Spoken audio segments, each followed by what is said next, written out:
Punjabi radio ਜੋ ਐਸੇ ਸੁਣ ਰਹੇ ਸਾਰੇ ਸਰੋਤਿਆਂ ਨੂੰ ਬਲਵਿੰਦਰ ਕੌਰ ਵੱਲੋਂ ਪਿਆਰ ਭਰੀ ਸਤਿ ਸ਼੍ਰੀ ਅਕਾਲ। ਤੇ ਜੀ ਸਰੋਤਿਓ, ਪ੍ਰੋਗਰਾਮ ਖਬਰ ਤੇ ਨਜ਼ਰ ਇਸ ਟਾਈਮ ਦੇ ਪ੍ਰੋਗਰਾਮ ਦੇ ਵਿੱਚ ਸਾਡੇ ਨਾਲ ਜੁੜਦੇ ਨੇ ਬਲਤੇਜ ਪੰਨੂ ਜੀ। ਕਰਾਂਗੇ ਕੁਝ ਕੁ ਖਬਰਾਂ ਤੋਂ ਪਹਿਲਾਂ ਧੰਨਵਾਦ ਸਾਡੇ ਸਪਾਂਸਰ ਦਾ, ਜਿਨ੍ਹਾਂ ਨੇ ਇਸ ਪ੍ਰੋਗਰਾਮ ਨੂੰ ਸਪਾਂਸਰ ਕਰਕੇ ਆਪ ਸਭ ਤੱਕ ਪਹੁੰਚਾਇਆ ਜੀ। ਖਾਲਸਾ ਇੰਸ਼ੋਰੈਂਸ ਏਜੰਸੀ ਵਾਲੇ, ਜਿਨ੍ਹਾਂ ਦਾ ਫੋਨ ਨੰਬਰ 4082722500, ਜੋ ਹਰ ਇੱਕ ਤਰ੍ਹਾਂ ਦੀ ਇੰਸ਼ੋਰੈਂਸ ਕਰਦੇ ਨੇ।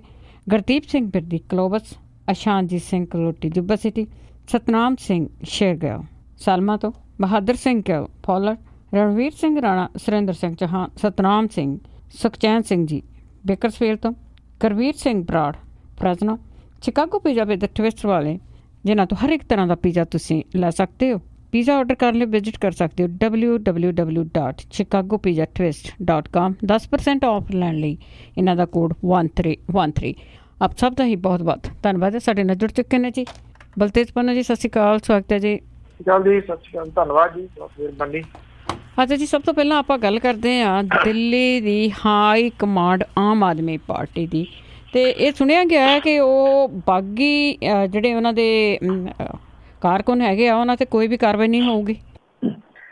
ਇਸ ਤਰ੍ਹਾਂ ਜਿਹੜਾ ਜੀ ਉੱਧਰੋਂ ਇਸ਼ਾਰਾ ਮਿਲ ਰਿਹਾ ਆ, ਜਿੰਨੀ ਇੱਕ ਜਿਹੜੀ ਇਹਦੀ ਪ੍ਰੈਸ ਰਿਲੀਜ਼ ਕੀਤੀ ਗਈ ਆ, ਜਾਂ ਜਿੰਨੇ ਜਿਹੜੇ ਗੱਲ ਆਖੀ ਗਈ ਆ ਕਿ ਜਿਹੜੇ ਵਿਧਾਇਕ ਪੰਜਾਬ ਦੇ, ਉਹਨਾਂ ਨੇ ਜਿਹੜੇ ਨਹੀਂ ਗਏ ਇਸ ਜਿਹੜੀ ਰੈਲੀ ਰੱਖੀ ਗਈ ਸੀ ਇਹਦੇ ਵਿੱਚ, ਉਹਨਾਂ ਨੇ ਹਾਈ ਕਮਾਂਡ ਦੇ ਨਾਲ ਮੁਲਾਕਾਤ ਕਰਕੇ ਪਾਰਟੀ ਦੇ ਨਾਲ ਵਫਾਦਾਰੀ ਜਿਹੜੀ ਹੈ ਜੀ ਉਹ ਪੇਸ਼ ਕੀਤੀ ਆ। ਔਰ ਇਹ ਵੀ ਜਿਹੜਾ ਦੀ ਦੱਸਿਆ ਕਿ ਜਿਹੜੇ ਸੁਖਪਾਲ ਸਿੰਘ ਖਹਿਰਾ ਤੇ ਉਹਨਾਂ ਦੇ ਨਾਲ ਚੱਲ ਰਹੇ ਜਿਹੜੇ ਵਿਧਾਇਕ ਨੇ, ਉਹਨਾਂ ਦੇ ਉੱਤੇ ਕੋਈ ਸਖਤ ਕਾਰਵਾਈ ਵਾਲੀ ਜਿਹੜੀ ਗੱਲ ਹੈ ਜੀ ਉਹ ਹਾਈ ਕਮਾਂਡ ਨੇ ਨਹੀਂ ਜਿਹੜੀ ਆਖੀ। ਇਹਨਾਂ ਜ਼ਰੂਰ ਦੱਸਿਆ ਗਿਆ ਕਿ ਜਿਹੜੀ ਹਾਈ ਕਮਾਂਡ ਹੈ ਉਹ ਚਿੰਤਤ ਹੈ ਇਸ ਗੱਲ ਨੂੰ ਲੈ ਕੇ। ਜਿਹੜਾ ਇਕੱਠ ਇੱਥੇ ਹੋਇਆ ਪੰਜਾਬ ਦੇ ਬਠਿੰਡਾ, ਜਿਹੜਾ ਜੀ ਹਰਪਾਲ ਸਿੰਘ ਚੀਮਾ ਜਿਹੜੇ ਵਿਰੋਧੀ ਧਿਰ ਦੇ ਨੇਤਾ ਨੇ, ਉਹਨਾਂ ਨੇ ਇਹ ਗੱਲ ਜਿਹੜੀ ਕਹੀ ਹੈ ਕਿ ਇਹਨਾਂ ਦੇ ਖਿਲਾਫ ਕੋਈ ਕਾਰਵਾਈ ਨਹੀਂ ਕੀਤੀ ਜਾਊਗੀ। ਜਿਵੇਂ ਜੋ ਕੁਛ ਜਿਹੜਾ ਜੀ, ਹਾਲਾਂਕਿ ਜਿਹੜੇ ਮਤੇ ਪਾਏ ਗਏ ਆ ਉਹ ਬਿਲਕੁਲ ਬਾਗੀ ਮਤੇ ਨੇ, ਜਿਹੜੇ ਕਿ ਇਹ ਕਹਿੰਦੇ ਆ ਕਿ ਉਹਨਾਂ ਨੇ ਤੋੜ ਵਿਛੋੜਾ ਇੱਕ ਟਾਈਪ ਦੇ ਨਾਲ ਜਿਹੜਾ ਜੀ ਹਾਈ ਕਮਾਂਡ ਤੋਂ ਕਰ ਲਿਆ, ਕਿਉਂਕਿ ਜਿਵੇਂ ਭੰਗ ਕੀਤਾ ਗਿਆ ਪੂਰੇ ਦਾ ਪੂਰਾ ਢਾਂਚਾ ਜਿਹੜਾ ਬਣਿਆ ਹੋਇਆ ਉਹ, ਤੇ ਵਿਰੋਧੀ ਧਿਰ ਦੇ ਨੇਤਾ ਜਿਹੜੇ ਬਣਾਏ ਗਏ ਆ ਉਹਨਾਂ ਦੀ ਨਿਯੁਕਤੀ ਨੂੰ ਰੱਦ ਕੀਤਾ ਗਿਆ। ਉਹ ਤਾਂ ਇਹ ਸਿੱਧਾ ਇਸ਼ਾਰਾ ਜਿਹੜਾ ਜੀ ਕਰ ਰਿਹਾ ਕਿ ਹਾਈ ਕਮਾਂਡ ਦੇ ਨਾਲੋਂ ਤੋੜ ਵਿਛੋੜਾ ਜਿਹੜਾ ਸੀਗਾ ਉਹ ਇਹਨਾਂ ਨੇ ਕਰ ਲਿਆ। ਪਰ ਹਾਈ ਕਮਾਂਡ ਜਿਹੜੀ ਹੈ ਜੀ ਸ਼ਾਇਦ ਉਹ ਅਜੇ ਇਸ ਮਾਮਲੇ ਦੇ ਉੱਤੇ ਇੰਨੀ ਸਖਤ ਜਿਹੜੀ ਹੈ ਜੀ ਉਹ ਨਹੀਂ ਲੱਗ ਰਹੀ। ਜਿਹੜੇ ਕਿ ਕਹਿੰਦੇ ਆ ਕਿ ਉਹਨਾਂ ਦੇ ਉੱਤੇ ਕੋਈ ਸਖਤ ਕਾਰਵਾਈ ਨਹੀਂ ਕੀਤੀ ਜਾਊਗੀ, ਭਾਵ ਕਿ ਉਹਨਾਂ ਦੇ ਉੱਤੇ ਜਿਵੇਂ ਇੱਕ ਤਲਵਾਰ ਲਟਕ ਰਹੀ ਸੀਗੀ, ਉਹਨਾਂ ਨੂੰ ਸਸਪੈਂਡ ਕਰਨ ਦੀ ਘੜੀ ਤੜੀ ਜਿਹੜੀ ਹੈ ਜੀ ਉਹ ਜਾਪਦੀ ਆ। ਉਹਦਾ ਕਾਰਨ ਇਹ ਹੋ ਸਕਦਾ ਹੈ ਕਿ ਹਾਈ ਕਮਾਂਡ ਜਿਹੜੀ ਹੈ ਜੀ ਉਹ ਸ਼ਾਇਦ ਇਹਨੂੰ ਵੇਖੂ ਪਰਖੂਗੀ ਕਿ ਕਿਸ ਪਾਸੇ ਵੱਲ ਨੂੰ ਕਹਾਣੀ ਜਿਹੜੀ ਉਹ ਜਾਂਦੀ ਆ। ਇੱਕ ਗੱਲ ਜ਼ਰੂਰ ਹੈ, ਵਿਧਾਨ ਸਭਾ ਚੋਣਾਂ ਤੋਂ ਬਾਅਦ ਜਦੋਂ ਹਾਈ ਕਮਾਂਡ ਨੇ ਜਿਹੜਾ ਸੀਗਾ ਜੀ ਪੰਜਾਬ ਨੂੰ ਪੁੱਛਣਾ ਹੀ ਛੱਡ ਦਿੱਤਾ ਸੀਗਾ, ਪੰਜਾਬ ਨੂੰ ਟੋਟਲੀ ਇਗਨੋਰ ਜਿਹੜਾ ਜੀ ਉਹ ਕਰ ਦਿੱਤਾ ਸੀਗਾ। ਇਹ ਕਮ ਸੇ ਕਮ ਇਹ ਤਾਂ ਹੋਇਆ ਜੀ ਕਿ ਉਹਨੂੰ ਨੋਟਿਸ ਜਿਹੜਾ ਜੀ ਇਹਦਾ ਲੈਣਾ ਪੈ ਗਿਆ ਕਿ ਇੱਥੇ ਪਾਰਟੀ ਜਿਹੜੀ ਹੈ ਜੀ ਉਹ ਟੁੱਟਣ ਦੇ ਕੰਢੇ ਦੇ ਉੱਤੇ ਆ ਗਈ ਹੈ। ਹੁਣ ਦੇਖਣਾ ਜਿਹੜਾ ਜੀ ਇਹ ਹੋਊਗਾ ਕਿ ਇਸ ਰੈਲੀ ਤੋਂ ਬਾਅਦ ਅਗਲਾ ਐਕਸ਼ਨ ਜਿਹੜਾ ਉਹ ਕੀ, ਕਿਉਂਕਿ ਜਿਸ ਪਾਸੇ ਤੋਂ ਜਿਹੜੇ ਸੁਖਪਾਲ ਸਿੰਘ ਖਹਿਰਾ ਹੋਰਾਂ ਨੇ ਤੇ ਬਾਕੀ ਕੀਤਾ ਕਿ ਉਹਨਾਂ ਨੇ ਹੁਸ਼ਿਆਰਪੁਰ ਤੋਂ ਸਟਾਰਟ ਕਰਨਾ ਹੈ ਜਿਹੜਾ ਇਹਨੂੰ ਦੁਬਾਰਾ ਤੋਂ ਜਿਹੜਾ ਜੀ ਬਿਲਡ ਕਰਨ ਦੇ ਵਾਸਤੇ, ਜੋ ਉਹਨਾਂ ਨੇ ਕਿਹਾ ਕਿ ਉਹਨਾਂ ਨੇ ਢਾਂਚਾ ਬਣਾਉਣਾ, ਉਹ ਹੁਣ ਢਾਂਚਾ ਜਿਹੜਾ ਜੀ ਇੱਕ ਤਾਂ ਇਹ ਕਿ ਜਿਹੜਾ ਇੱਕ ਸਿਸਟਮ ਹੁੰਦਾ ਪਾਰਟੀਆਂ ਦੇ ਵਿੱਚ ਕਿ ਉਹਦੇ ਰਾਹੀਂ ਉਹਦੀ ਪਰਮਿਸ਼ਨ ਲੈ ਕੇ ਬਣਾਇਆ ਜਾਊਗਾ, ਆਪਣੇ ਤੌਰ ਦੇ ਉੱਤੇ ਬਣਾਇਆ ਜਾਊਗਾ। ਜੇ ਆਪਣੇ ਤੌਰ ਦੇ ਉੱਤੇ ਬਣਾਉਂਦੇ ਆ ਤਾਂ ਜਿਹੜੀ ਧੜੇਬੰਦੀ ਆ ਜੀ ਉਹ ਹੋ ਜੂਗੀ ਕਿ ਇੱਕ ਜਿਹੜੇ ਪਾਰਟੀ ਹਾਈ ਕਮਾਂਡ ਉਹਦਾ ਬਣਾਇਆ ਹੋਇਆ ਢਾਂਚਾ, ਇਹ ਦੂਜਾ ਬਾਗੀਆਂ ਦਾ ਜਿਹੜਾ ਜੀ ਢਾਂਚਾ ਉਹ ਉੱਭਰਨਾ ਸ਼ੁਰੂ ਹੋ ਜਾਊਗਾ। ਸੈਕੰਡ, ਦੁਆਬੇ ਦੇ ਵਿੱਚੋਂ ਕਿਉਂਕਿ ਪਾਰਟੀ ਨੂੰ ਪਿਛਲੀਆਂ ਵਿਧਾਨ ਸਭਾ ਚੋਣਾਂ ਦੇ ਦੌਰਾਨ ਬਹੁਤ ਵੱਡਾ ਹੁੰਗਾਰਾ ਨਹੀਂ ਸੀ ਮਿਲਿਆ, ਉੱਥੇ ਹੁਣ ਕਿਉਂਕਿ ਇਹ ਜਿਹੜਾ ਇਕੱਠ ਬਠਿੰਡੇ ਦੇ ਵਿੱਚ ਹੋਇਆ, ਇਸ ਗੱਲ ਦੇ ਉੱਤੇ ਬੜਾ ਕੁਛ ਜਿਹੜਾ ਜੀ ਉਹ ਨਿਰਭਰ ਕਰੂਗਾ ਕਿ ਜਿਹੜੀਆਂ ਰੈਲੀਆਂ ਹੁਣ ਨੇ ਉਹਨਾਂ ਦੇ ਵਿੱਚ ਕਿੰਨਾ ਇਕੱਠ ਜਿਹੜਾ ਹੁੰਦਾ। ਔਰ ਸੈਕੰਡਲੀ ਜਿਹੜੇ ਢਾਂਚਾ ਤੋੜਨ ਦੀ ਜਿਹੜੀ ਗੱਲ ਕਹੀ ਗਈ ਹੈ ਕਿ ਪੁਰਾਣਾ ਸਾਰਾ ਢਾਂਚਾ ਰੱਦ ਕਰ ਦਿੱਤਾ ਗਿਆ, ਨਵੇਂ ਸਿਰਿਓਂ ਜਿਹੜਾ ਜੀ ਉਹ ਬਣਾਉਣਾ ਆ, ਉਹ ਕਿਹੜੇ ਤਰੀਕੇ ਦੇ ਨਾਲ ਜਾਂਦਾ। ਲੱਗਦਾ ਤਾਂ ਇਹ ਹੈ ਕਿ ਹਾਲ ਦੀ ਘੜੀ ਇਹ ਦੋ ਢਾਂਚੇ ਜਿਹੜੇ ਜੀ ਉਹ ਵਿਕਸਿਤ ਹੋਣਗੇ। ਜੇ ਦੇਖਿਆ ਜਾਵੇ ਤਾਂ, ਕਿਉਂਕਿ ਇੱਕ ਢਾਂਚਾ ਤਾਂ ਉਹ ਜਿਹੜਾ ਡਾਕਟਰ ਬਲਬੀਰ ਸਿੰਘ ਹੋਰਾਂ ਨੇ ਤੇ ਬਾਕੀ ਜਿਹੜੀ ਹਾਈ ਕਮਾਂਡ ਕਹਿੰਦੀ ਹੈ ਕਿ ਅਸੀਂ ਬਣਾਇਆ ਹੋਇਆ, ਤੇ ਦੂਸਰਾ ਢਾਂਚਾ ਜਿਹੜਾ ਜੀ ਉਹ ਸੁਖਪਾਲ ਸਿੰਘ ਖਹਿਰਾ ਹੋਰੀ ਤੇ ਉਹਨਾਂ ਦੇ ਸਾਥੀ ਜਿਹੜੇ ਆ ਜੀ ਉਹ ਬਣਾਉਣਗੇ। ਸੋ ਦੋ ਢਾਂਚੇ ਜਿਹੜੇ ਜੀ ਉਹ ਬਣਨ ਦੇ ਆਸਾਰ ਨਜ਼ਰ ਜਿਹੜੇ ਉਹ ਆ ਰਹੇ ਆ। ਬੇਸ਼ੱਕ ਅਜੇ ਹਾਈ ਕਮਾਂਡ ਕਹਿੰਦੀ ਹੋਵੇ ਕਿ ਉਹਨੇ ਇਹਨਾਂ ਦੇ ਉੱਤੇ ਕੋਈ ਸਖਤ ਐਕਸ਼ਨ ਜਿਹੜਾ ਜੀ ਉਹ ਨਹੀਂ ਲੈਣਾ, ਪਰ ਇੱਕ ਗੱਲ ਤਕਰੀਬਨ ਜਿਹੜੀ ਜੀ ਉਹ ਦਿਸ ਰਹੀ ਆ, ਤੈਅ ਆ, ਪੱਕੀ ਆ ਕਿ ਜਿਹੜੀ ਪਾਰਟੀ ਆ ਉਹ ਦੁਫਾੜ ਹੋ ਗਈ ਪੰਜਾਬ ਦੇ ਵਿੱਚ। ਜੀ ਜੀ ਬਿਲਕੁਲ। ਤੇ ਅੱਗੇ ਇੱਕ NRI ਦੀ ਗੱਲ ਕਰਦੇ ਹਾਂ, ਉਸਨੇ ਆਪਣੀ ਘਰ ਵਾਲੀ ਬੱਚਿਆਂ ਨੂੰ ਸੜ ਕੇ ਆਪਣੇ ਵੀ ਜਾਨ ਲਈ। ਇਹ ਐਕਚੁਅਲੀ ਕਪੂਰਥਲੇ ਦੇ ਨਾਲ ਲੱਗਦਾ ਕਸਬਾ ਹੈ ਜੀ, ਕਾਲਾ ਸੰਘਿਆ, ਇਹਦਾ ਪਿੰਡ ਹੈ ਆਲਮਗੀਰ। ਇਹਦੇ ਵਿੱਚ ਇੱਕ ਬੰਦੇ ਨੇ ਤੜਕਸਾਰ ਆਪਣੀ ਘਰ ਵਾਲੀ ਤੇ ਸੁੱਤੇ ਪਏ 2 ਬੱਚਿਆਂ ਦੇ ਉੱਤੇ ਕੋਈ ਜਿਹੜਾ ਜੀ ਜਲਨਸ਼ੀਲ ਸਮਾਨ ਸੀ ਉਹਦੇ ਕੋਲੇ, ਉਹਨੇ ਛਿੜਕ ਕੇ ਅੱਗ ਲਾਤੀ। ਪੈਟਰੋਲ ਸੀ, ਮਿੱਟੀ ਦਾ ਤੇਲ ਸੀ, ਇਹ ਨਹੀਂ ਅਜੇ ਪਤਾ ਲੱਗਿਆ ਜੀ। ਇਹ ਕਿਹਾ ਜਾ ਰਿਹਾ ਕਿ ਉਹਨੂੰ ਆਪਣੀ ਜਿਹੜੀ ਉਹਦੀ ਵਾਈਫ ਸੀਗੀ ਉਹਦੇ ਕਿਸੇ ਪਿੰਡ ਦੇ ਬੰਦੇ ਦੇ ਨਾਲ ਕੋਈ ਨਜਾਇਜ਼ ਸਬੰਧ ਹੋਣ ਦਾ ਸ਼ੱਕ ਸੀਗਾ। ਉਹਦੀ ਬੇਟੀ ਤੇ ਉਹਦੇ ਬੇਟੇ ਦੀ ਹਸਪੀਟਲ ਪਹੁੰਚਦਿਆਂ ਮੌਤ ਹੋ ਗਈ। ਘਰ ਵਾਲੀ ਜਿਹੜੀ ਸੀ ਉਹਨੇ ਜਲੰਧਰ ਦੇ ਹਸਪੀਟਲ ਦੇ ਵਿੱਚ ਇਲਾਜ ਦੇ ਦੌਰਾਨ ਦਮ ਤੋੜ ਦਿੱਤਾ। ਆਪਣੇ ਭਰਾ ਦੇ ਪਰਿਵਾਰ ਨੂੰ ਬਚਾਉਣ ਦੇ ਚੱਕਰ ਦੇ ਵਿੱਚ ਜਿਹੜੀ ਮ੍ਰਿਤਕ ਦੀ ਭੈਣ ਸੀ ਉਹ ਵੀ ਝੁਲਸ ਗਈ, ਜਿਹਦਾ ਜਲੰਧਰ ਦੇ ਸਿਵਲ ਹਸਪੀਟਲ ਦੇ ਵਿੱਚ ਇਲਾਜ ਜਿਹੜਾ ਜੀ ਉਹ ਚੱਲ ਰਿਹਾ। ਇਹ ਪਤਾ ਲੱਗਿਆ ਹੈ ਕਿ ਜਿਹੜਾ ਆਪ ਵੀ ਮਰ ਗਿਆ ਜੀ, ਖੁਦ ਵੀ, ਉਹ 35 ਸਾਲਾਂ ਦਾ ਕੁਲਵਿੰਦਰ ਸਿੰਘ ਸੀਗਾ। ਔਰ ਇਹ ਰਾਤ 11 ਵਜੇ ਅਚਾਨਕ ਜਿਹੜਾ ਜੀ ਉਹ ਜਾਰਡਨ ਤੋਂ ਆਇਆ, ਜਿੱਥੇ ਕਿ ਉਹ ਰਹਿੰਦਾ ਸੀਗਾ ਜੀ। ਔਰ ਆ ਕੇ ਉਹਨੇ ਜਿਹੜਾ ਜੀ ਇੱਕ ਵੀਡੀਓ ਜਿਹੜੀ ਸੀ ਉਹ ਰਿਕਾਰਡ ਕਰਕੇ WhatsApp ਦੇ ਉੱਤੇ ਪਾਤੀ, ਜਿਹਦੇ ਵਿੱਚ ਉਹਨੇ ਸਾਰੇ ਮਾਮਲੇ ਦਾ ਜ਼ਿਕਰ ਕਰਦਿਆਂ ਹੋਇਆ ਇਹ ਕਿਹਾ ਕਿ ਉਹਦੀ ਜਿਹੜੀ ਪਤਨੀ ਹੈ ਮਨਦੀਪ ਕੌਰ, ਉਹਦੇ ਪਿੰਡ ਦੇ ਗੁਰਪ੍ਰੀਤ ਸਿੰਘ ਉਰਫ ਸਨੀ ਨਾਂ ਦਾ ਬੰਦਾ ਜਿਹੜਾ ਜੀ ਉਹਦੇ ਔਰ ਆਪਣੇ ਸਾਥੀ ਬਲਕਾਰ ਸਿੰਘ ਜਿਹੜੇ ਤੇ ਉਹਦਾ ਭਰਾ ਤੀਰਥ ਸਿੰਘ ਨੰਬਰਦਾਰ ਤੇ ਸਨੀ ਦੀ ਮਾਂ ਜਿਹੜੀ ਹੈ ਜੀ ਉਹਦੇ ਨਾਲ ਮਿਲੀ ਭੁਗਤ ਕਰਕੇ ਉਹ ਜ਼ਬਰਦਸਤੀ ਉਹਦੇ ਨਾਲ ਨਜਾਇਜ਼ ਸੰਬੰਧ ਜਿਹੜੇ ਉਹ ਬਣਾਉਂਦਾ ਸੀਗਾ ਤੇ ਉਹਨੂੰ ਬਲੈਕਮੇਲ ਕਰਦਾ ਸੀਗਾ। ਇਹ ਵੀ ਕਿਹਾ ਜਾ ਰਿਹਾ ਜੀ ਕਿ ਜਿਹੜਾ ਇਹ ਮਾਰਿਆ ਗਿਆ ਆਪ ਵੀ, ਉਹਨੇ 3:30 ਵਜੇ ਤੜਕੇ ਘਰ ਦੇ ਵਿੱਚ ਕਿਸੇ ਜਿਹੜਾ ਸੜਨ ਵਾਲਾ ਜਿਹੜਾ ਪਦਾਰਥ ਸੀ ਉਹਦੇ ਨਾਲ ਅੱਗ ਲਾਤੀ। ਉਹਦੇ ਵਿੱਚ ਉਹਦੀ ਪਤਨੀ, ਉਹਦੇ ਤੋਂ ਇਲਾਵਾ ਉਹਦੇ 2, ਜਿਹਦੇ ਵਿੱਚ 8 ਸਾਲਾਂ ਦੀ ਬੇਟੀ ਉਹਦੀ ਤੇ 5 ਸਾਲਾਂ ਦਾ ਮੁੰਡਾ ਤੇ ਉਹਦੀ ਮ੍ਰਿਤਕ ਦੀ ਜਿਹੜੀ ਭੈਣ ਹੈ ਜਸਵਿੰਦਰ ਕੌਰ, ਜਿਹੜੀ ਕਿ ਜਲੰਧਰ ਦੇ ਏਰੀਏ ਦੇ ਵਿੱਚ ਵਿਆਹੀ ਹੋਈ ਆ, ਉਹ ਵੀ ਗੰਭੀਰ ਰੂਪ ਦੇ ਵਿੱਚ ਜਿਹੜੀ ਝੁਲਸ ਗਈ। ਪੁਲਿਸ ਜਿਹੜੀ ਹੈ ਜੀ ਉਹ ਇਹਦੀ ਤਫਤੀਸ਼ ਅਜੇ ਕਰ ਰਹੀ ਹੈ। ਜਿਹੜੀ ਮਨਦੀਪ ਕੌਰ ਸੀ ਉਹਨੇ ਬਿਆਨ ਜਿਹੜੇ ਜ਼ਰੂਰ ਦਿੱਤੇ ਆ, ਔਰ ਉਹਦੇ ਬਿਆਨ ਦੇ ਆਧਾਰ ਦੇ ਉੱਤੇ ਪੁਲਿਸ ਦੇ ਵੱਲੋਂ ਪਿੰਡ ਦੇ ਜਿਹੜੇ 4 ਬੰਦੇ ਨੇ ਉਹਨਾਂ ਦੇ ਖਿਲਾਫ ਕੇਸ ਜਿਹੜਾ ਜੀ ਉਹ ਦਰਜ ਕੀਤਾ ਗਿਆ। ਗੁਰਪ੍ਰੀਤ ਸਿੰਘ ਉਰਫ ਸਨੀ, ਬਲਕਾਰ ਸਿੰਘ ਉਰਫ ਮੰਤਰੀ ਜਿਹੜਾ ਜੀ ਉਹਨੂੰ ਗ੍ਰਿਫਤਾਰ ਕੀਤਾ ਗਿਆ। ਤੀਜਾ ਜਿਹੜਾ ਨੰਬਰਦਾਰ ਹੈ ਉਹਦੀ ਭਾਲ ਜਿਹੜੀ ਉਹ ਕੀਤੀ ਜਾ ਰਹੀ ਹੈ। ਸੋ ਸ਼ੱਕ ਦੇ ਆਧਾਰ ਦੇ ਉੱਤੇ ਇਹ ਪੂਰਾ ਪਰਿਵਾਰ ਜਿਹੜਾ ਸੀਗਾ ਜੀ ਇਹ ਸ਼ੱਕ ਦੀ ਅੱਗ ਦੇ ਵਿੱਚ ਝੁਲਸ ਗਿਆ। ਪੂਰੇ ਦਾ ਪੂਰਾ ਪਰਿਵਾਰ ਤਬਾਹ ਹੋ ਗਿਆ ਜੀ। ਉਹ ਬੰਦਾ ਆਪ ਵੀ ਮਰ ਗਿਆ, ਉਹਦੀ ਘਰ ਵਾਲੀ ਵੀ ਮਰ ਗਈ ਤੇ ਦੋਨੋਂ ਮਾਸੂਮ ਬੱਚੇ ਜਿਹੜੇ ਸੀ ਉਹ ਵੀ ਉਹਨੇ ਮੌਤ ਦੇ ਮੂੰਹ ਪਾ ਦਿੱਤੇ। ਗੁੱਸਾ ਤੇ ਸ਼ੱਕ ਬੰਦੇ ਨੂੰ ਕਿਸ ਲੈਵਲ ਤੱਕ ਜਿਹੜਾ ਜੀ ਉਹ ਲੈ ਜਾਂਦਾ ਹੈ, ਇਹ ਇਹਦੀ ਇੱਕ ਮਿਸਾਲ ਹੈ ਜੀ। ਸ਼ਾਇਦ ਉਹ ਸਾਰਾ ਕੁਝ ਭੁੱਲ ਭੁਲਾ ਜਾਂਦਾ ਜੀ, ਉਹਦਾ ਦਿਮਾਗ ਕੰਮ ਕਰਨੋਂ ਸ਼ਾਇਦ ਹਟ ਜਾਂਦਾ ਕਿ ਉਹਨੇ ਕਿੱਥੋਂ ਉਹ ਚੱਲਿਆ ਜਾਰਡਨ ਤੋਂ ਔਰ ਕਿੱਥੇ ਆ ਕੇ ਕਿਵੇਂ ਉਹਨੇ ਸਮਾਨ ਇਕੱਠਾ ਕਰਕੇ ਸਾਰਾ ਆਪਣਾ ਟੱਬਰ ਤਬਾਹ ਕਰਤਾ। ਬਿਲਕੁਲ ਜੀ, ਨਾਲ ਦੀ ਨਾਲ ਆਪ ਵੀ ਨੇ ਇਸ ਦੁਨੀਆ ਤੇ ਰਿਹਾ। ਤੇ ਅੱਗੇ ਬਿਹਾਰ ਦੇ ਵਿੱਚ ਸ਼ੈਲਟਰ ਹੋਮ ਕਾਂਡ ਦੀ ਜੇ ਗੱਲ ਕਰੀਏ ਤਾਂ ਸੁਪਰੀਮ ਕੋਰਟ ਨੇ ਮੀਡੀਆ ਨੂੰ ਝਾੜ ਪਾਈ। ਐਕਚੁਅਲੀ ਇਹ ਬੜਾ ਮਾਮਲਾ ਜਿਹੜਾ ਇਸ ਵੇਲੇ ਕਾਫੀ ਇੱਥੇ ਭਖਿਆ ਹੋਇਆ ਹੈ ਇਲੈਕਟ੍ਰੋਨਿਕ ਮੀਡੀਆ ਦੇ ਉੱਤੇ। ਬਿਹਾਰ ਦੇ ਮੁਜ਼ੱਫਰਪੁਰ ਜ਼ਿਲ੍ਹੇ ਦੇ ਸ਼ੈਲਟਰ ਹੋਮ ਦੇ ਵਿੱਚ ਜ਼ਬਰਦਨਾਹ ਤੇ ਜਿਨਸੀ ਸ਼ੋਸ਼ਣ ਦਾ ਸ਼ਿਕਾਰ ਹੋਈਆਂ ਜਿਹੜੀਆਂ ਕੁੜੀਆਂ ਦੀਆਂ ਤਸਵੀਰਾਂ ਵਿਖਾਉਣ ਦੇ ਉੱਤੇ ਰੋਕ ਲਾਈ ਆ। ਸੁਪਰੀਮ ਕੋਰਟ ਦੇ ਹੁਕਮਾਂ ਦੇ ਮੁਤਾਬਕ ਤਸਵੀਰਾਂ ਧੁੰਦਲੇ ਰੂਪ ਦੇ ਵਿੱਚ ਵੀ ਨਹੀਂ ਵਿਖਾਈਆਂ ਜਾ ਸਕਦੀਆਂ। ਅਦਾਲਤ ਨੇ ਇਸ ਮਾਮਲੇ ਦੇ ਵਿੱਚ ਕੇਂਦਰ ਤੇ ਬਿਹਾਰ ਸਰਕਾਰ ਨੂੰ ਵੀ ਨੋਟਿਸ ਜਿਹੜਾ ਜੀ ਉਹ ਜਾਰੀ ਕੀਤਾ। ਸੁਪਰੀਮ ਕੋਰਟ ਦੇ ਜਸਟਿਸ ਜਿਹੜੇ ਮਦਨ ਬੀ ਲੋਕੁਰ ਤੇ ਜਸਟਿਸ ਦੀਪਾ ਨੇ ਇਹ ਕਿਹਾ ਕਿ ਇਹਨਾਂ ਪੀੜਤ ਬੱਚੀਆਂ ਨੂੰ ਵਾਰ-ਵਾਰ ਜਿਹੜਾ ਜੀ ਇਹ ਕਹਿ ਕੇ ਜਿਹੜੀਆਂ ਇਹ ਘਟਨਾਵਾਂ ਉਹ ਚੇਤੇ ਨਹੀਂ ਕਰਵਾਈਆਂ ਜਾਣੀਆਂ ਚਾਹੀਦੀਆਂ, ਕਿਉਂਕਿ ਮੀਡੀਆ ਵਾਰ-ਵਾਰ ਉਹਨੂੰ ਦਿਖਾ ਰਿਹਾ, ਉਹਨਾਂ ਤੋਂ ਜਿਹੜਾ ਜੀ ਉਹ ਪੁੱਛ ਰਿਹਾ। ਇਹ ਬੈਂਚ ਦਾ ਹੁਕਮ ਜਿਹੜਾ ਜੀ ਉਸ ਵੇਲੇ ਆਇਆ ਜਦੋਂ ਸਰਕਾਰੀ ਮਦਦ ਦੇ ਹਾਸਲ NGO ਦੇ ਵਿੱਚ ਹੋਏ ਇਸ ਅਣਮਨੁੱਖੀ ਕਾਰੇ ਦੇ ਖਿਲਾਫ ਖੱਬੀਆਂ ਪਾਰਟੀਆਂ ਦੇ ਵੱਲੋਂ ਬਿਹਾਰ ਬੰਦ ਦਾ ਸੱਦਾ ਜਿਹੜਾ ਜੀ ਉਹ ਦਿੱਤਾ ਗਿਆ ਸੀਗਾ। ਜਿਹੜਾ ਇਹ ਸੁਪਰੀਮ ਕੋਰਟ ਦਾ ਬੈਂਚ ਸੀਗਾ ਜੀ, ਉਹਨੇ ਇਹ ਗੱਲ ਕਹੀ ਕਿ ਬੜੀ ਚਿੰਤਾ ਵਾਲੀ ਗੱਲ ਹੈ ਕਿ ਇਹ ਕਥਿਤ ਰੂਪ 'ਚ ਪੀੜਤ ਕੁੜੀਆਂ ਨੂੰ ਵਾਰ-ਵਾਰ ਇੰਟਰਵਿਊਜ਼ ਲੈ ਕੇ ਉਹਨਾਂ ਤੋਂ ਘਟਨਾ ਦੇ ਬਾਰੇ ਘੜੀ ਮੁੜੀ ਸਵਾਲ ਜਿਹੜੇ ਆ ਜੀ ਉਹ ਪੁੱਛੇ ਜਾ ਰਹੇ ਆ। ਬੈਂਚ ਨੇ ਮੀਡੀਆ ਨੂੰ ਸਖਤ ਹਦਾਇਤ ਦਿੱਤੀ ਹੈ ਕਿ ਉਹ ਸ਼ੈਲਟਰ ਹੋਮ ਦੇ ਵਿੱਚ ਕੁੜੀਆਂ ਦੀ ਇੰਟਰਵਿਊ ਨਾ ਲਵੇ ਤੇ ਉਹਨਾਂ ਦੀਆਂ ਤਸਵੀਰਾਂ ਧੁੰਦਲੇ ਰੂਪ ਦੇ ਵਿੱਚ ਵੀ ਨਸ਼ਰ ਜਿਹੜਾ ਅਸਲ ਦੇ ਵਿੱਚ ਇਹਦੇ ਵਿੱਚ ਜਿਹੜੀ ਜੀ ਉਹ ਸਿਆਸਤ ਵੀ ਵੱਡੇ ਪੱਧਰ ਦੇ ਉੱਤੇ ਹੋ ਰਹੀ ਹੈ, ਕਿਉਂਕਿ ਕੁਝ ਸਿਆਸਤਦਾਨਾਂ ਦੇ ਨਾਮ ਜਿਹੜੇ ਆ ਜੀ ਇਹਦੇ ਵਿੱਚ ਉਛਲ ਰਹੇ ਆ। ਸੋ ਇਹ ਵੀ ਜੀ ਇੱਕ ਕੰਟਰੋਲ ਕਰਨ ਦੇ ਵਾਸਤੇ ਮੀਡੀਆ ਦੇ ਉੱਤੇ ਇਹ ਠੀਕ ਹੈ ਕਿ ਕਾਨੂੰਨ ਦੇ ਮੁਤਾਬਕ ਜਿਹੜੀ ਹੈ ਜੀ ਉਹ ਨਹੀਂ ਦਿਖਾਈ ਜਾ ਸਕਦੀ, ਉਹ ਬਲਰ ਕਰਕੇ ਵੀ ਨਹੀਂ ਜਿਹੜੀ ਜੀ ਉਹ ਵਿਖਾਈ ਜਾ ਸਕਦੀ, ਤਾਂ ਕਿ ਜੇ ਫੇਸ ਲੁਕੋ ਵੀ ਦਿੱਤਾ ਤਾਂ ਵੀ ਆਵਾਜ਼ ਤਾਂ ਜਿਹੜੀ ਹੈ ਜੀ ਉਹ ਤੁਸੀਂ ਦਿਖਾ ਰਹੇ।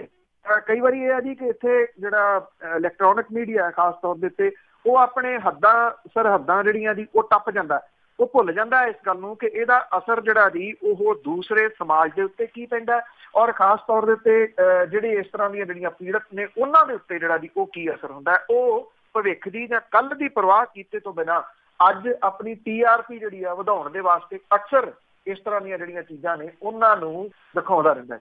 ਬਿਲਕੁਲ ਜੀ, ਉਸ ਥਾਂ ਤੇ ਖੜ ਕੇ ਨਹੀਂ ਦੇਖਦੇ ਕਿ ਜੇ ਸਾਡੇ ਘਰਾਂ ਦੇ ਵਿੱਚ ਵੀ ਪਰਿਵਾਰ ਆ। ਤੇ ਅੱਗੇ ਆਪਾਂ ਗੱਲ ਕਰਦੇ ਹਾਂ ਕਿ ਕੈਮੀਕਲ ਦੀ ਜੋ ਲਾਸ਼ਾਂ ਸਾਂਭਣ ਦੇ ਵਾਸਤੇ ਵਰਤਿਆ ਜਾਂਦਾ ਤੇ ਉਹੀ ਕੈਮੀਕਲ ਮੱਛੀਆਂ ਨੂੰ ਤਾਜ਼ਾ ਰੱਖਣ ਲਈ ਵਰਤਿਆ ਜਾਂਦਾ। ਐਕਚੁਅਲੀ ਇੱਥੇ ਨਾ ਇਹ ਸੱਚੀ ਪੁੱਛੋ ਤਾਂ ਮੈਨੂੰ ਲੱਗਦਾ ਹੈ ਕਿ ਇਹਨੂੰ ਜਿਹੜਾ ਇੱਕ ਫੂਡ ਟੈਰੋਰਿਜ਼ਮ ਹੈ ਨਾ ਜੀ, ਉਹ ਇਹਨੂੰ ਨਾਮ ਦਿੱਤਾ ਜਾਣਾ ਚਾਹੀਦਾ। ਖਾਣ ਪੀਣ ਦਾ ਅੱਤਵਾਦ, ਚਾਹੇ ਉਹ ਤੁਸੀਂ ਕੈਮੀਕਲ ਛਿੜਕੀਆਂ ਹੋਈਆਂ ਦਵਾਈਆਂ ਲੈ ਲਓ, ਚਾਹੇ ਮੱਝਾਂ ਚੋਣ ਵਾਲੇ ਜਿਹੜੇ ਟੀਕੇ ਕੱਦੂ ਨੂੰ ਲਾਈ ਜਾਂਦੇ ਆ ਜਾਂ ਉਹ ਹਦਵਾਣਿਆਂ ਨੂੰ ਲਾਏ ਜਾਂਦੇ ਆ, ਹਦਵਾਣਾ ਜਿਹੜਾ ਦੀ ਉਹਨੂੰ ਲਾਲ ਕਰਨ ਦੇ ਵਾਸਤੇ ਕੈਮੀਕਲ ਜਿਹੜੇ ਆ ਉਹ ਵਰਤੇ ਜਾਂਦੇ ਆ। ਕੋਈ ਟਾਈਮ ਹੁੰਦਾ ਸੀਗਾ ਜਿਹੜੇ ਕੇਲੇ ਨੇ ਉਹ 5-6 ਦਿਨ ਬਹੁਤ ਵਧੀਆ ਜਿਹੜੇ ਦੀ ਉਹ ਚੱਲਦੇ ਸੀ। ਹੁਣ ਇਹ ਆ ਕਿ ਕੇਲਾ ਤੁਸੀਂ ਜਿਹੜੇ ਦੀ ਉਹ ਲਏ ਇੱਕ ਦਿਨ ਦੇ ਵਿੱਚ ਉਹ ਖਤਮ ਹੋ ਗਏ ਤਾਂ ਠੀਕ ਆ, ਨਹੀਂ ਤਾਂ ਉਹ ਗਲ ਜਾਂਦੇ ਜਿਹੜੇ ਤੀਸਰੇ ਦਿਨ ਚੌਥੇ ਦਿਨ, ਕਿਉਂਕਿ ਉਹ ਕੈਮੀਕਲ ਲਾ ਕੇ ਪਕਾਏ ਹੋਏ ਆ ਜੀ। ਕੋਈ ਵੀ ਫਰੂਟ ਹੈ ਉਹਦੇ ਵਿੱਚ ਜਿਹੜੀ ਉਹਦਾ ਇੱਕ ਫਲੇਵਰ ਸੀਗਾ ਉਹ ਆਲਮੋਸਟ ਖਤਮ ਕਰ ਦਿੱਤਾ ਜੀ ਇਹਨਾਂ ਕੈਮੀਕਲਸ ਨੇ। ਇਸ ਕਰਕੇ ਮੈਂ ਕਹਿੰਦਾ ਇਹ ਫੂਡ ਟੈਰੋਰਿਜ਼ਮ ਹੈ। ਜਿਹੜਾ ਮੱਛੀਆਂ ਨੂੰ ਤਾਜ਼ਾ ਰੱਖਣ ਦੇ ਵਾਸਤੇ ਹੁਣ ਸਾਹਮਣੇ ਇਹ ਆ ਰਿਹਾ ਜੀ ਕਿ ਜਿਹੜਾ ਕੈਮੀਕਲ ਲਾਇਆ ਜਾਂਦਾ, ਜਿਹੜੀ ਸਮੁੰਦਰੀ ਮੱਛੀ ਆਉਂਦੀ ਆ ਉਹ ਕੈਮੀਕਲ ਜਿਹੜਾ ਜੀ ਉਹ ਹੈ ਜਿਹੜਾ ਲਾਸ਼ਾਂ ਸਾਂਭਣ ਦੇ ਵਾਸਤੇ ਵਰਤਿਆ ਜਾਂਦਾ, ਜਿਹੜੀ ਲਾਸ਼ ਨੂੰ ਲੰਮੇ ਸਮੇਂ ਲਈ ਜਿਹੜਾ ਉਹ ਸੰਭਾਲਣਾ ਹੁੰਦਾ। ਸਮੁੰਦਰੀ ਮੱਛੀ ਜਿਹੜੀ ਹੈ ਜੀ ਇਹਨੂੰ ਤਾਜ਼ਾ ਰੱਖਣ ਦੇ ਵਾਸਤੇ ਜਿਹੜਾ ਇਹ ਜਾਨਲੇਵਾ ਕੈਮੀਕਲ ਹੈ ਫੋਰਮਾਲਿਨ, ਇਹਨੂੰ ਵਰਤਿਆ ਜਾ ਰਿਹਾ, ਜਿਹੜਾ ਕਿ ਮੌਰੀਸ਼ੀਅਸ ਦੇ ਵਿੱਚ ਲਾਸ਼ਾਂ ਹੋਣ ਤੋਂ ਜਿਹੜਾ ਉਹ ਬਚਾਉਂਦਾ। ਚੰਡੀਗੜ੍ਹ ਤੇ ਪੰਜਾਬ ਦੇ ਵਿੱਚ ਮਿਲਦੀ ਮੱਛੀ ਦੇ ਵਿੱਚ ਫੋਰਮਾਲਿਨ ਜਿਹੜਾ ਜੀ ਇਹਦਾ ਤੱਤ ਜਿਹੜੇ ਉਹ ਭਾਰੀ ਮਾਤਰਾ ਦੇ ਵਿੱਚ ਪਾਏ ਜਾ ਰਹੇ ਆ।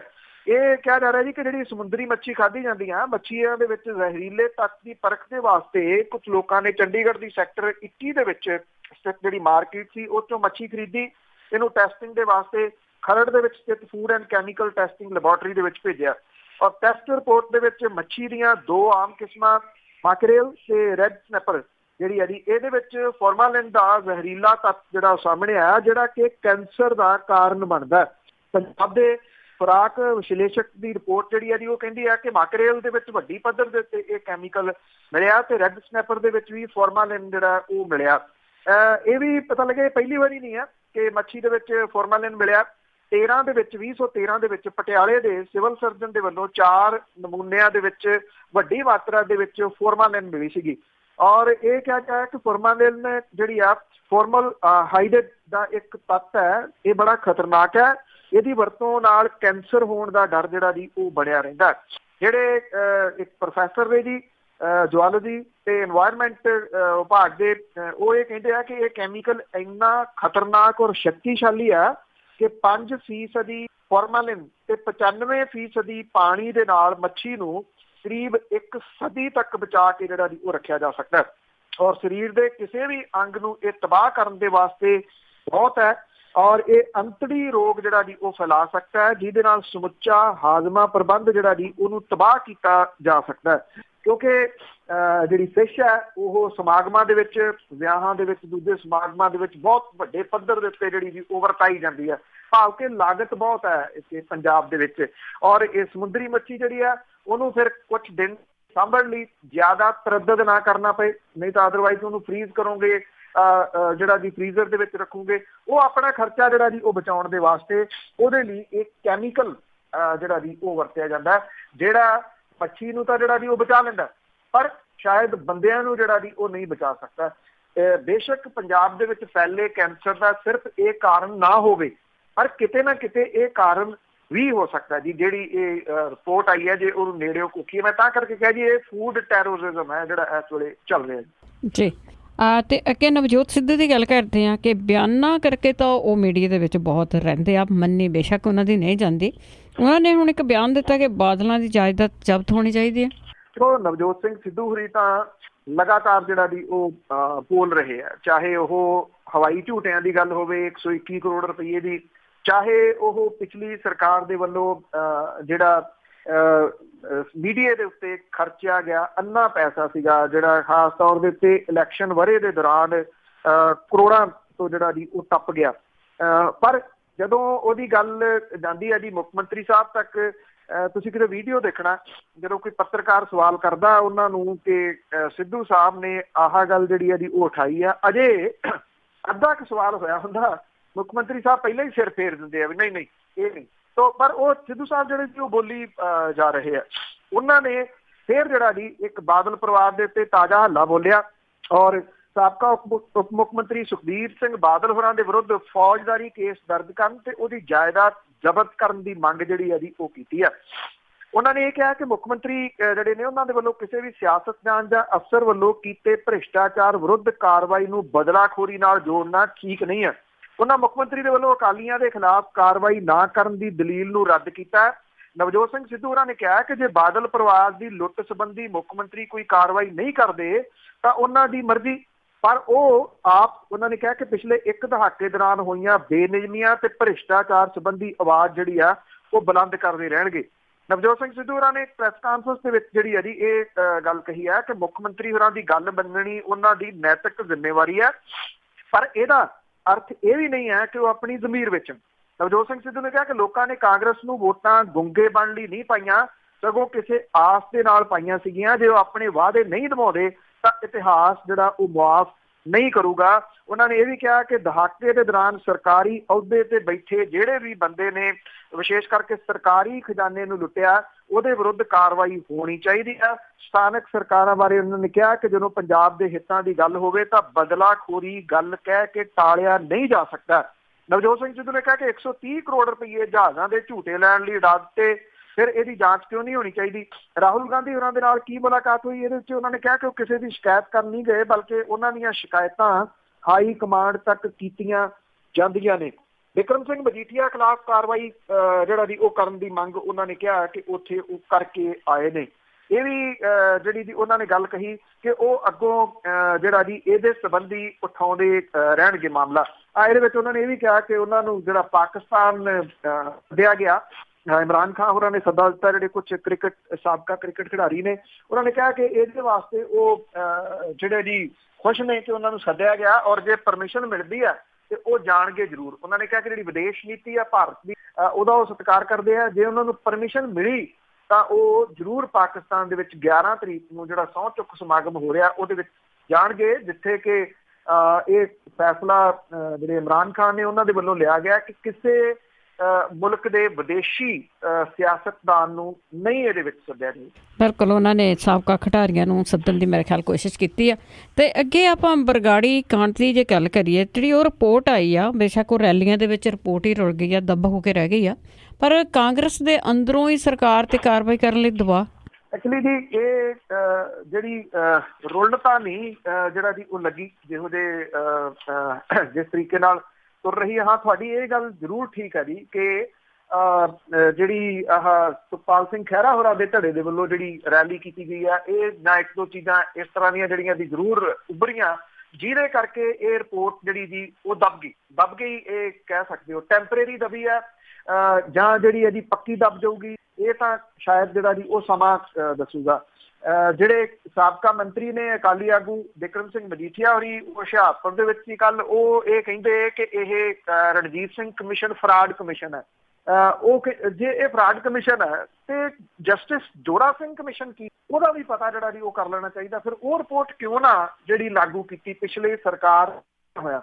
ਇਹ ਜਿਹੜਾ ਦੀ ਸਵਾਲ ਇਹਨਾਂ ਨੂੰ ਜਿਹੜਾ ਕਰਨਾ ਚਾਹੀਦਾ। ਕਹਿੰਦੇ ਕਿਸੇ ਜੱਜ ਤੋਂ ਇਹਦੀ ਜਾਂਚ ਕਰਾਉਣੀ ਚਾਹੀਦੀ। ਜੱਜ ਤਾਂ ਜਸਟਿਸ ਜੋਰਾ ਸਿੰਘ ਹੋਰੀ ਵੀ ਸਨ, ਸਾਬਕਾ ਜੱਜ ਸੀ। ਜੱਜ ਤਾਂ ਰਣਜੀਤ ਸਿੰਘ ਹੋਰੀ ਵੀ ਜਿਹੜੇ ਜੀ ਉਹ ਰਹੇ ਨੇ, ਸਾਬਕਾ ਜੱਜ ਹੀ ਨੇ। ਹੁਣ ਇਹ ਕਿਹਾ ਜਾ ਰਿਹਾ ਕਿ ਪੰਜਾਬ ਦੇ ਮੁੱਖ ਮੰਤਰੀ ਹੋਰਾਂ ਦੇ ਉੱਤੇ ਜਿਹੜੇ ਸਰਕਾਰ ਦੇ ਕੁਝ ਵਿਧਾਇਕ ਤੇ ਮੰਤਰੀ ਜਸਟਿਸ ਰਣਜੀਤ ਸਿੰਘ ਕਮਿਸ਼ਨ ਹੋਰਾਂ ਦੀ ਰਿਪੋਰਟ ਨੂੰ ਛੇਤੀ ਲਾਗੂ ਕਰਾਉਣ ਦੇ ਵਾਸਤੇ ਮੁੱਖ ਮੰਤਰੀ ਕੈਪਟਨ ਅਮਰਿੰਦਰ ਸਿੰਘ ਹੋਰਾਂ ਦੇ ਉੱਤੇ ਜ਼ੋਰ ਜਿਹੜਾ ਜੀ ਉਹ ਪੈ ਰਿਹਾ। ਸਾਬਕਾ ਪੁਲਿਸ ਮੁਖੀ ਸਮੇਤ ਸੈਣੀ ਸਣੇ ਉਹਨਾਂ ਦੇ ਜਿਹੜੇ ਪੁਲਿਸ ਅਧਿਕਾਰੀਆਂ ਦੇ ਨਾਂ ਕਮਿਸ਼ਨ ਦੀ ਰਿਪੋਰਟ ਵਿੱਚ ਆਏ ਆ, ਉਹਨਾਂ ਵਿਰੁੱਧ ਫੌਰੀ ਕਾਰਵਾਈ ਕਰਨ ਦੇ ਵਾਸਤੇ ਦਬਾਅ ਖਾਸ ਤੌਰ ਦੇ ਉੱਤੇ ਜਿਹੜਾ ਜੀ ਉਹ ਪੈ ਰਿਹਾ। ਇਹ ਇੱਕ ਹਿੱਸੇ ਦੇ ਵਿੱਚ ਵੱਡੀ ਚਰਚਾ ਚੱਲ ਰਹੀ ਹੈ ਕਿ ਬਹਿਬਲ ਕਲਾਂ ਦੇ ਵਿੱਚ ਪੁਲਿਸ ਗੋਲੀ ਦੇ ਨਾਲ ਮਾਰੇ ਗਏ ਵਿਅਕਤੀ ਤੇ ਜਿਹੜੇ ਜ਼ਖਮੀ ਹੋਏ ਸੀ, ਉਹਨਾਂ ਦੇ ਕੇਸ ਦੇ ਵਿੱਚ ਜਸਟਿਸ ਰਣਜੀਤ ਸਿੰਘ ਕਮਿਸ਼ਨ ਨੇ ਇਰਾਦਾ ਕਤਲ ਦੀ ਧਾਰਾ 307 ਲਾਉਣ ਦੀ ਸਿਫਾਰਿਸ਼ ਕੀਤੀ ਹੈ।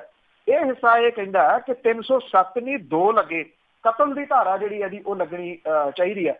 ਇਹ ਕਾਂਗਰਸੀ ਆਗੂ ਜਿਹੜੇ ਆ ਜੀ ਕੁਝ ਇਸ ਰਾਏ ਦੇ ਨਾਲ ਵੀ ਸਹਿਮਤ ਨਹੀਂ ਕਿ ਪੰਜਾਬ ਪੁਲਿਸ ਦਾ ਕੋਈ ਸੀਨੀਅਰ ਅਧਿਕਾਰੀ ਆਪਣੇ ਤੋਂ ਸੀਨੀਅਰ ਪੁਲਿਸ ਅਧਿਕਾਰੀਆਂ ਖਿਲਾਫ ਕਾਰਵਾਈ ਕਰਨ ਦੇ ਸਮਰੱਥ ਨਹੀਂ ਹੈ, ਜਿਹੜਾ ਕਿ ਐਕਸਕਿਊਜ਼ ਦਿੱਤਾ ਜਾ ਰਿਹਾ। ਇਹ ਕਹਿੰਦੇ ਆ ਕਿ ਕਾਰਵਾਈ ਕੇਸ ਦਰਜ ਕਰਨ ਤੋਂ ਬਾਅਦ ਕੀਤੀ ਜਾਂਦੀ ਹੈ। ਜਦੋਂ ਕਿਸੇ ਵੱਡੇ ਅਧਿਕਾਰੀ ਦੇ ਖਿਲਾਫ ਕੇਸ ਦਰਜ ਹੋਊਗਾ ਤਾਂ ਉਹਦੇ ਤੇ ਫੌਜਦਾਰੀ ਕੇਸ ਹੀ ਜਿਹੜਾ ਕਰਨ ਦੇ ਵਾਸਤੇ ਕਾਫੀ ਹੈ ਤੇ ਕਾਰਵਾਈ ਕੇਸ ਨੇ ਜਿਹੜੀ ਹੈ ਜੀ ਉਹ ਕਰਵਾਉਣੀ ਹੈ।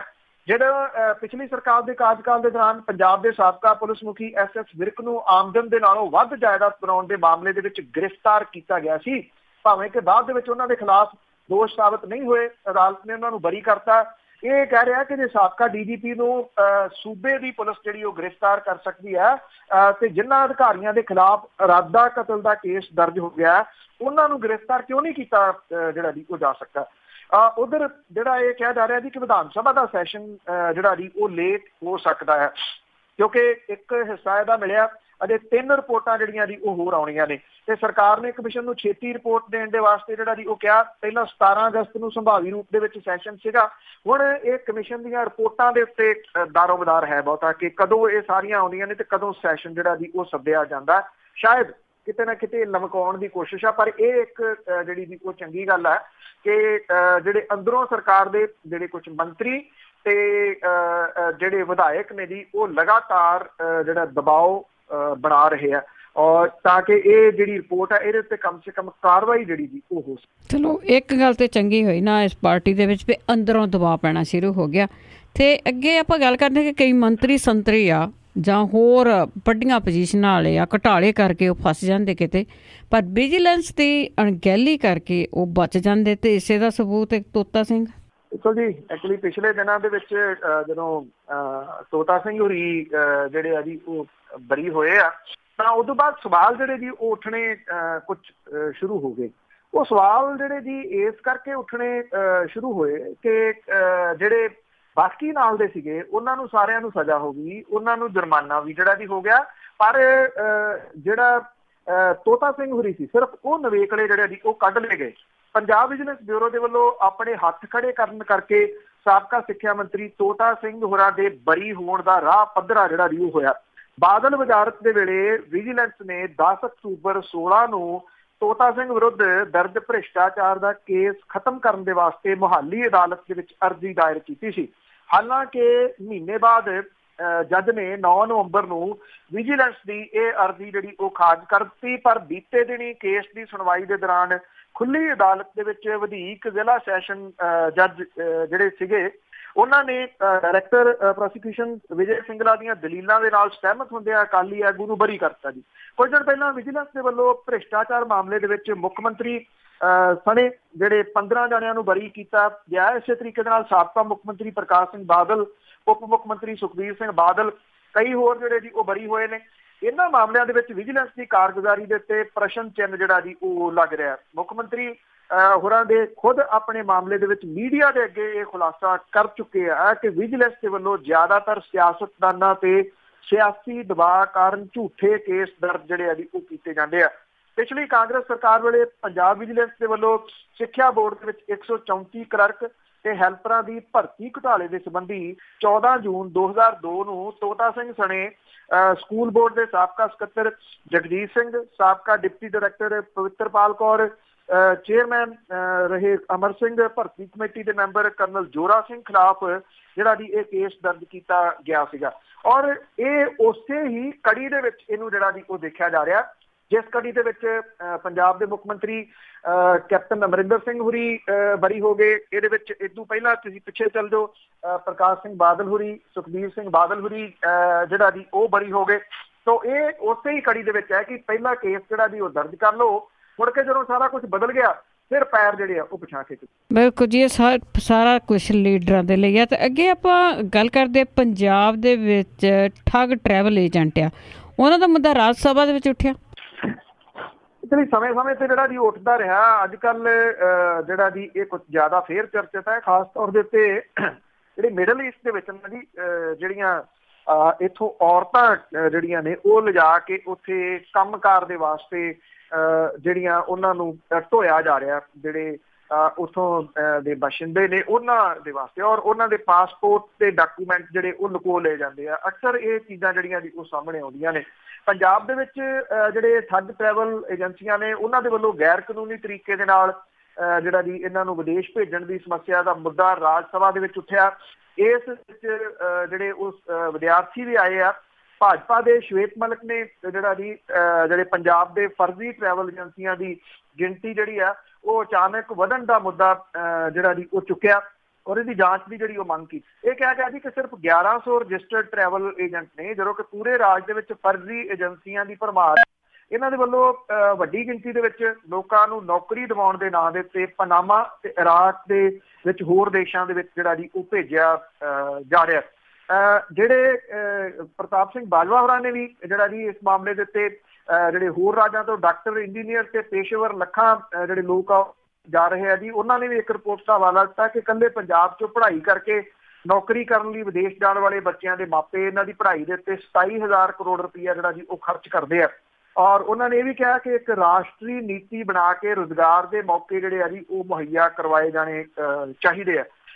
ਰਾਜ ਸਭਾ ਦੇ ਵਿੱਚ ਮਾਮਲਾ ਤਾਂ ਜਿਹੜਾ ਜੀ ਉਹ ਉੱਠ ਪਿਆ। ਅਕਸਰ ਇਹ ਮਾਮਲਾ ਜਿਹੜਾ ਜੀ ਥੋੜੇ ਦੇ ਸਮੇਂ ਦੇ ਵਾਸਤੇ ਉੱਠਦਾ ਤੇ ਮੁੜ ਕੇ ਜਿਹੜਾ ਜੀ ਉਹ ਠੰਡਾ ਹੋ ਜਾਂਦਾ। ਉਹਦਾ ਇੱਕ ਕਾਰਨ ਹੈ। ਕਾਰਨ ਇਹ ਹੈ ਕਿ ਗੱਲ ਤੁਸੀਂ ਕੋਈ ਜਿਹੜੀ ਫੜ ਲਓ, ਕੋਈ ਜਿਹੜੀ ਉਹ ਸ਼ੁਰੂ ਕਰ ਲਓ, ਜਿਹੜਾ ਕੋਈ ਬਿਜ਼ਨਸ ਹੈ, ਜਿਹੜਾ ਖਾਸ ਤੌਰ ਦੇ ਉੱਤੇ ਗੈਰ ਕਾਨੂੰਨੀ ਬਿਜ਼ਨਸ ਹੈ ਜਿਹਦੇ ਵਿੱਚ ਮੋਟਾ ਪੈਸਾ ਹੈ, ਉਹਦੇ ਵਿੱਚ ਉਹਦੇ ਪਿੱਛੇ ਪਰਦੇ ਦੇ ਪਿੱਛੇ ਜਿਹੜਾ ਕੋਈ ਰਾਜਨੀਤਿਕ ਧਿਰ ਜਿਹੜੀ ਆ ਉਹ ਖੜੀ ਆ, ਜਿਹੜੀ ਪੰਜਾਬ ਦੇ ਵਿੱਚ ਇੱਕ ਵੱਡਾ ਪੈਸਾ ਬਣਾਉਣ ਵਾਲੀ ਜਿਹੜੀ ਫਰਮ ਹੈ ਜਿਹਨੇ ਕਰੋੜਾਂ ਨਹੀਂ ਅਰਬਾਂ ਰੁਪਈਆ ਕਮਾਇਆ, ਉਹਦੇ ਪਿੱਛੇ ਵੀ ਇੱਕ ਰਾਜਨੀਤਿਕ ਹਸਤੀ ਹੈ ਜੀ ਜਿਹੜੇ ਇਸ ਵੇਲੇ ਰਾਜ ਦੇ ਵਿੱਚ ਨਹੀਂ ਰਹੇ ਜੀ। ਬਿਲਕੁਲ, ਪੈਸਾ ਬਣਾਉਣ ਤੱਕ ਹੀ ਦੁਨੀਆ ਰਹਿ ਗਈ ਆ। ਬਹੁਤ ਬਹੁਤ ਧੰਨਵਾਦ ਬਲਤੇਜ ਪੰਨੂ ਜੀ। ਮਿਹਰਬਾਨੀ ਜੀ, ਧੰਨਵਾਦ ਜੀ, ਸਤਿ ਸ਼੍ਰੀ ਅਕਾਲ। ਸਤਿ ਸ਼੍ਰੀ ਅਕਾਲ ਜੀ। ਬਹੁਤ ਬਹੁਤ ਧੰਨਵਾਦ ਬਲਤੇਜ ਪੰਨੂ ਹੋਰਾਂ ਦਾ ਜੋ ਜੁੜਦੇ ਨੇ ਸਾਡੇ ਨਾਲ, ਕਰਦੇ ਨੇ ਖਬਰਾਂ। ਇਸੇ ਦੇ ਨਾਲ ਸਾਡਾ ਅੱਜ ਦਾ ਬੁਲਟਨ ਇੱਥੇ ਹੀ ਸਮਾਪਤ। ਅਗਲੇ ਬੁਲਟਨ ਤੱਕ ਬਲਵਿੰਦਰ ਕੌਰ ਵੱਲੋਂ ਆਪ ਸਭ ਨੂੰ ਹੀ ਪਿਆਰ ਭਰੀ ਸਤਿ ਸ਼੍ਰੀ ਅਕਾਲ।